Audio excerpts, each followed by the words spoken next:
Starting Thursday, leaders of the West will have their eyes on the Central Asian nation of Uzbekistan. The country is hosting the Shanghai Cooperation Organization Summit this year, where the grouping is set to expand further. Leaders of Russia and China, Vladimir Putin and Xi Jinping, are making rare trips abroad for this summit amid the Ukraine war. And they will be joined by leaders of India, Pakistan, Turkey, Iran and other countries.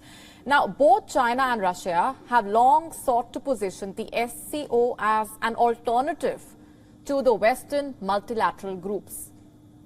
They could possibly be closer to this aim now than ever before. The summit takes place in the backdrop of the rapidly changing geopolitical situation, and Russia has time and again called the geopolitics of the America-led Western alliances as predatory.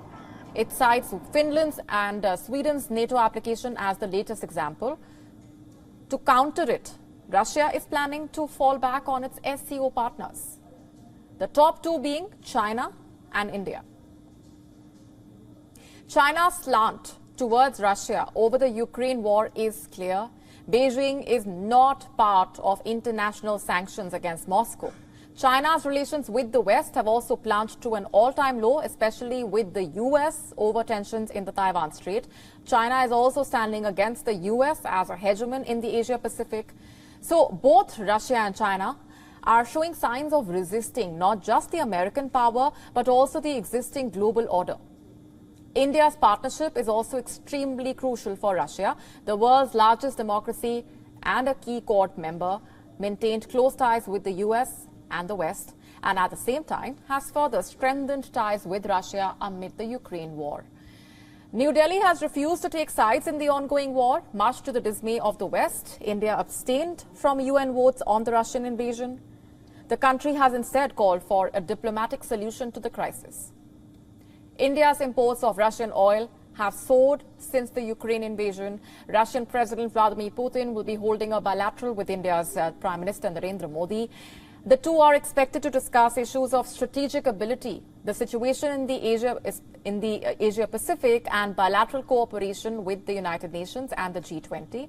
But India may have its reservations. It may have to ponder upon whether or not to back Russia's alternative to the West. New Delhi is clearly not anti-West. It even has its long-standing issues with Pakistan, with China. Tensions have mounted over border disputes along the line of actual control. And adding to the West's list of concerns is the SCO expansion and inclusion of its latest member, Iran. Tehran will be gaining full membership of the SCO. Iran had been long waiting for this diplomatic success. Apart from better trade, economic and foreign ties, what Tehran could be seeking is support from an anti-West grouping, as chances of the 2015 nuclear deal revival look bleak. So can the Shanghai Cooperation Organization, that was formed with focus on regional security and development, now with the changing geopolitical order, turn into an alternative to a US-led Western alliance? That is the immediate question. And for more, our principal diplomatic correspondent, Siddhant Sibal, sent us this report. Take a look. Uzbekistan's cultural capital, Samarkand, is all set to host the SCO Summit. It will be hosting 14 world leaders, and the host, that means 15 world leaders, including the Russian President Vladimir Putin, the Chinese President Xi Jinping. Now, the Russian President Vladimir Putin see the entire grouping as a grouping that is full of friends, to use the word, given that it has close ties with China, with India, with Central Asian countries, and perhaps an alternative to the West, even as the West is keen on isolating and sanctioning Russian President Vladimir Putin in the backdrop of the Ukraine conflict. Now, we know that the Russian president is going to have a number of bilaterals with the Chinese President Xi Jinping, with the Indian Prime Minister Narendra Modi, with the Pakistani Prime Minister Shehbaz Sharif. So, whole host of leaders. And while the West is keen on isolating President Putin will be keen on showing that he is embracing and engaging with Asian giants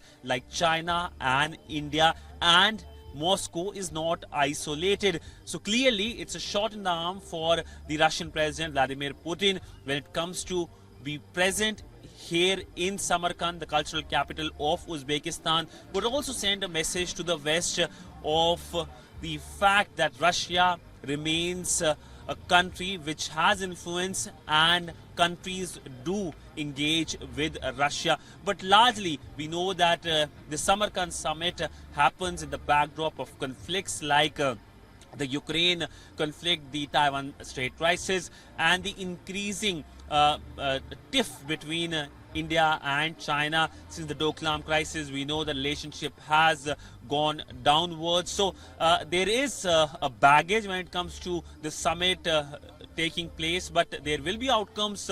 First, of course, expansion of the grouping with Iran becoming a member, and then, of course, the usage of local currency for trading, something that Russia desperately wants, even as we know that it has been removed from the SWIFT banking system, and it wants to create an alternative system which can challenge the West might.